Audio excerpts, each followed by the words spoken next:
Kénine pour ce beau chant. Jésus est là pour nous encourager. Lorsque Jésus est là, il n'y a pas de problème, il n'y a pas de difficulté. Et le message que je vais prêcher aujourd'hui va tout dérouler autour de Marc chapitre 4 verset 35 à 41.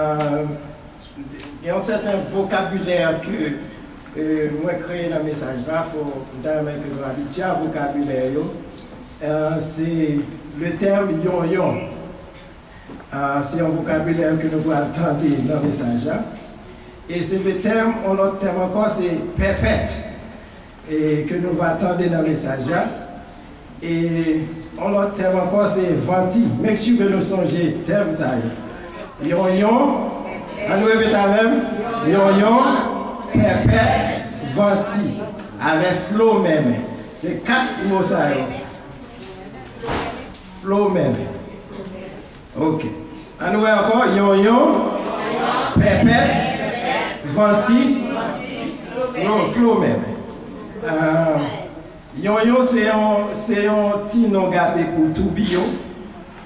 Et pépette, c'est un petit nom gâté pour tempête. Et venti, c'est pour un petit nom gâté pour vent. Et flow même, c'est pour un petit nom gâté pour flow en mer. Ah, vous comprenez? Yon-yon, yon-yon, pépette, venti, flow même. Yon-yon, pépette, venti, flow même. Ok. Ce même jour, Jésus, sur le soir, passant de l'autre rive, et après avoir renvoyé la foule, il l'emmenait dans la barque où il se trouvait. Il y avait aussi d'autres barques avec lui. Il s'éleva une vent fort, une bourrasque, et les vagues se jetaient dans la barque au point qu'il se remplissait déjà d'eau. Jésus dormait sur la poupe, sur le coussin, c'est-à-dire derrière le bateau. Et les disciples le réveillèrent. Maître, ne te soucie pas de ce que nous périssons. Il se réveilla, menaça le vent. Retenez vers ça. Il menaça le vent et dit à la mer, silence, tais-toi. Puis il dit à ses disciples, pourquoi avez-vous tellement peur? Comment? N'avez-vous pas de foi? Il fut saisi d'une grande crainte et il se dit les uns les autres, quel est donc celui-ci? Car même le vent et la mer lui obéissent. C'est le titre de mon message. Quel est donc celui-ci?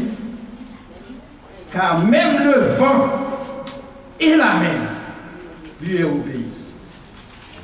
Jésus dit à ses disciples, passons de l'autre bord. Let's go to the other side.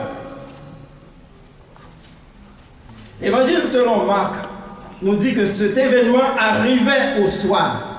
Matthieu pas dit ça. Matthieu dit un jour. Et Luc dit un jour. Mais tout comme c'était dans l'après-midi après avoir renvoyé la foule.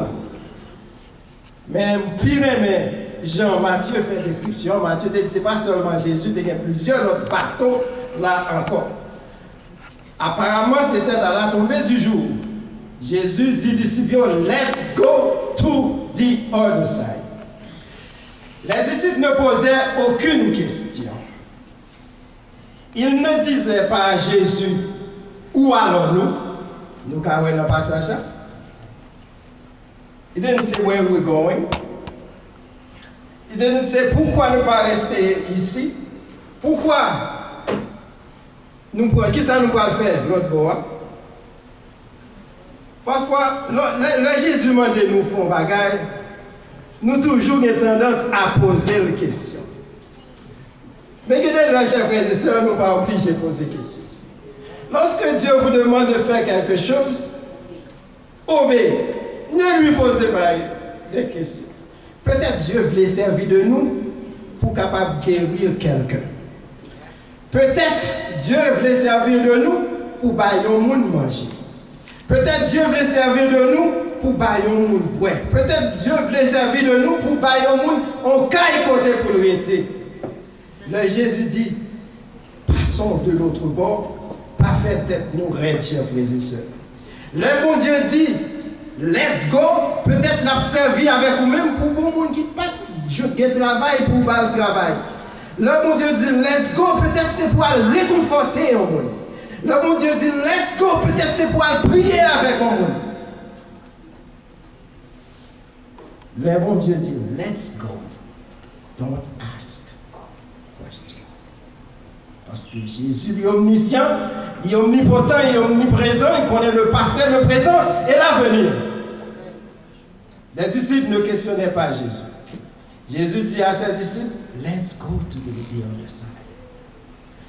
Marc dit nous comme ça que Jésus était fatigué. Vous connaissez Jésus était à la fois homme et humain. Jésus était fatigué, il a dormi sur la poupe, sur le coussin. Jésus fatigué, il a dormi. Moi, ouais, Jésus qui couchait sur le coussin, peut-être qu'a ronflé. Après une journée de travail avec la foule des milliers de monde, Jésus couchait sous le coussin.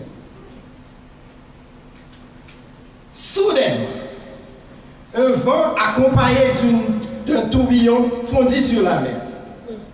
C'était un grand tourbillon et les flots se jetaient dans la barque au point qu'elle se remplissait immédiatement.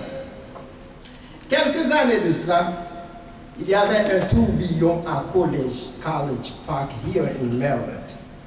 Le tourbillon, c'était tellement fort, il prend un automobile, il vire, il fait le temps, il a un tourbillon, il voyait la tomber sur la tête, on peut dire.